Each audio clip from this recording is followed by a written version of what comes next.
एक बार फिर से आप सभी का स्वागत है। दोस्तों, आज हम बात करने वाले हैं इंग्लिश के पेपर की। आपका इंग्लिश का पेपर है और तीनों पेपर प्रोफिशिएंसी, लिटरेचर और वो इसके बारे में बात करूँगा। तीनों पेपर दिखाऊंगा मैं आपको एक एक करके, जो लास्ट ईयर ओबीई में आए थे, तो आपको उससे आइडिया हो जाएगा कि कितने क्वेश्चन, कौन से क्वेश्चन आते हैं, क्या होता है, आपको ये आइडिया हो जाएगा। तो तीनों पेपर दिखाऊंगा मैं आपको, लिटरेचर का, प्रोफिशिएंसी का और तीसरा वाला भी। तो बने रहे मेरे साथ। तो ये हम पहला पेपर लेके आ रहे हैं आपके लिए। और आपने इस चैनल को सब्सक्राइब नहीं किया तो सब्सक्राइब कर लें चैनल को।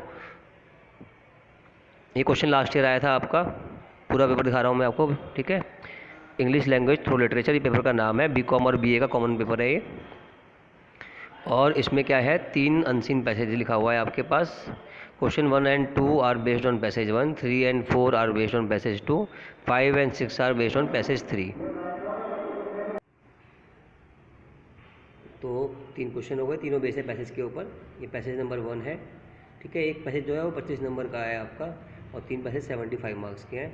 तो ये पूरा पैसेज है आपका, ये आप देख सकते हैं, ठीक है। पूरा लंबा पैसेज है काफ़ी आपका ये। इसमें बीच में काफ़ी क्वेश्चन भी आएंगे, बीच में दिखा देता हूँ मैं आपको। The question has 2 sub parts, A plus B, both have to be answered. इस पैसेज के अंदर 2 पार्ट्स हैं, ए और बी, दोनों आपको करने हैं आंसर। पहला है, in passage 1 the behaviour and personality traits of the writer's mother and father are shaped by gender inequality. तो बात कर रहा है वो राइटर की और उसकी जेंडर इनइक्वालिटी की, फादर मदर के बेस पे। Comment on the given statement, आपको कमेंट करना है with reference to the events and conversation describe by the writer. ये नहीं कि आप अपने मन से आंसर देंगे, तो राइटर ने लिखा है उसके हिसाब से आपको आंसर देना है, अपना आंसर नहीं लिखना है, ध्यान रखें। सेकंड है आपका, imagine you are the writer's mother, आप राइटर की मदर हो, राइट अ डायरी एंट्री। तो डायरी एंट्री आपकी आ रही है सेकंड पार्ट में, डायरी एंट्री कर लें, ठीक है। The way his behaviour impact you and his family, इसे आपको लिखना है डायरी एंट्री के अंदर। Keep in mind that entries in personal diaries are typically in the informal register, वही जो आपकी डायरी लिखते हो। 15 नंबर का है डायरी एंट्री और 10 नंबर का है description on the basis of paragraph, ठीक है।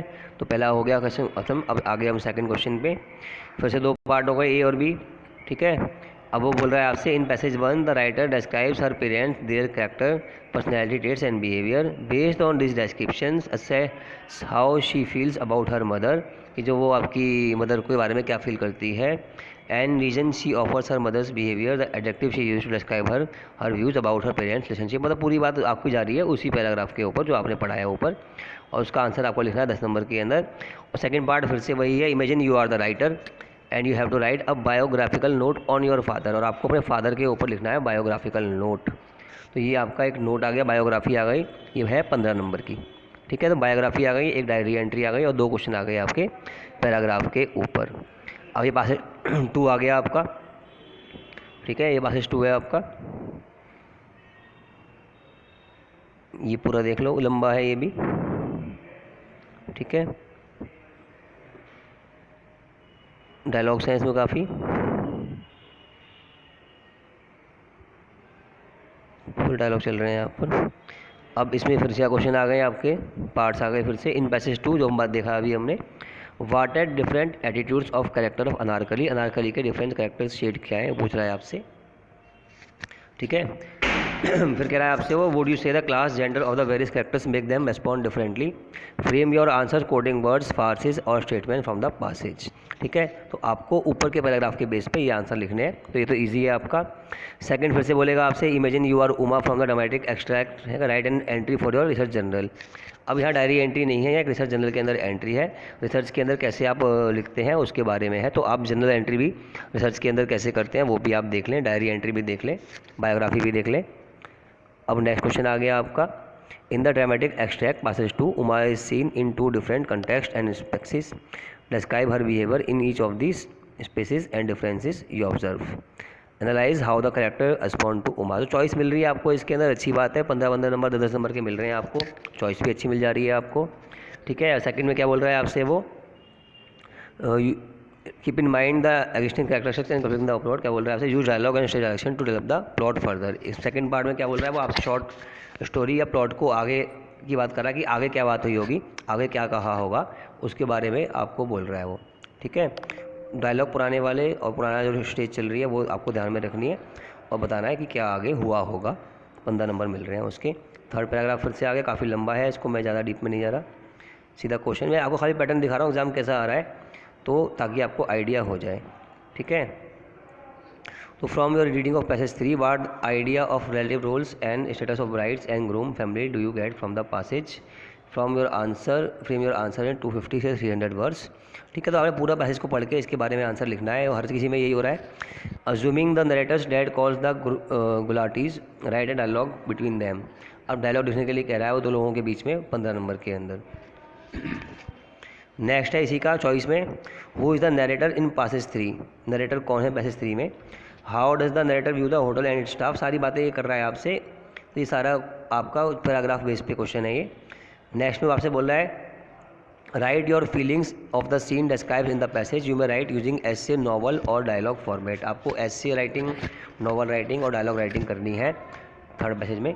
मतलब सीधी बात है, इस पेपर के अंदर आपको दे देंगे पूरा का पूरा ये एक पैसेज, उस पर आपको करने पड़ेंगे क्वेश्चन। पहला क्वेश्चन आपका बेस होगा आपके पैसेज के ऊपर, सेकंड क्वेश्चन बेस पैसेज के ऊपर होगा और आपको स्किल्स दी जाएंगी कि आप राइटिंग स्किल्स करो, नोट लिखो, है ना, डायरी एंट्री करो या पैराग्राफ लिखो, ये सारा आपको करना है इस क्वेश्चन में।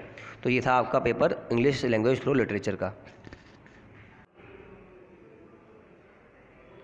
नेक्स्ट पेपर है आपका ये इंग्लिश प्रोफिशिएंसी का, ठीक है। इसमें क्या हो रहा है देख लो, फिर से पासेस दिया हुआ है आपको, 75 मार्क्स का पेपर है, ठीक है। और सारे आंसर लिखने हैं आपको एज वन फाइल, इसमें लिखा हुआ है। अब तो खैर आपको अलग करनी है, 3 क्वेश्चन है यहाँ भी, पासेस दे रखा है आपको। फिल इन द ब्लैंक्स है फ्रॉम द पासेज, तो पैसेज को देख के आपको लिख देने हैं फिल इन द ब्लैंक्स। और फिर उसी की पैसेज के ऊपर क्वेश्चन है आपके, वाई डिफरेंट क्वेश्चन हैं आप देख रहे हो। Why do ordinary people not appreciate the contribution of engineers, what did engineers have to keep in mind while working on the problems of the railways, what difficulties are mentioned, ठीक है। ये सब question passage के base पे है। तो पहला question तो पैसेज के बेस पे हो गया।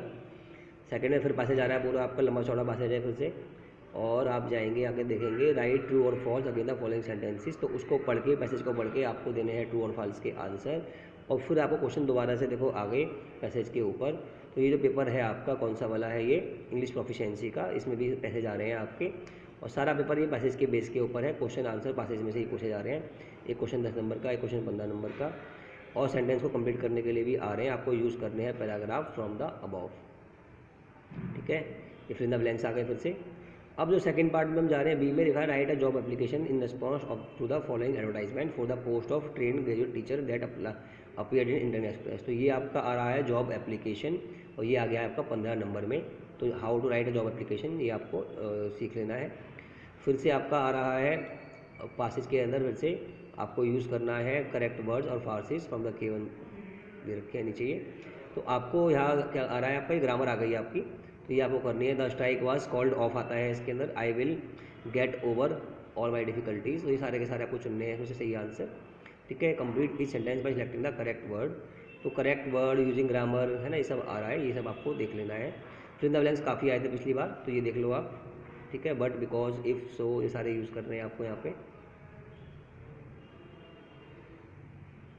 अब ये कह रहा है provide appropriate responses to the situation given below. ऐसा ऐसा हुआ तो आपको क्या करना है, ऐसा लिखा है your elder brother is getting married, how will you invite your friend to the wedding. इसका आंसर लिखना है कि आप कैसे इन्वाइट करेंगे अपने फ्रेंड को।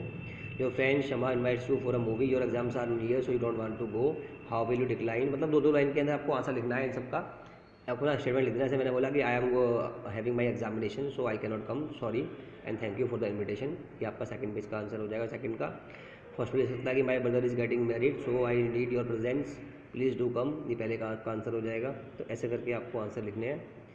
फिर है आपका फिर से वही select the correct word from the bracket. अब ए एंड द का यूज़ हो रहा है इसके अंदर, है ना, तो ये भी आपको ठीक से कर लेना है। ए एंड द ये सब आ रहा है, डज, डिड, तो सारी ग्रामर है आपकी, ये देख लो। तो ये मैं इंग्लिश का टीचर नहीं हूँ, मैं खाली आपको बस गाइड कर रहा हूँ कि कौन सा पेपर आपका लास्ट टाइम आया था, कैसे आपका एग्ज़ाम आएगा। तो 2 का मैंने आपको दिखा दिया, 1 का मैं आपको और दिखा दूँगा, ठीक है। अभी इसमें इतना ही है, तो फटाफट आप कर लो चैनल को सब्सक्राइब, तो हम करते हैं बात दोबारा से। एक पेपर और दूंगा मैं आपको, अभी इतना ही। Thank you.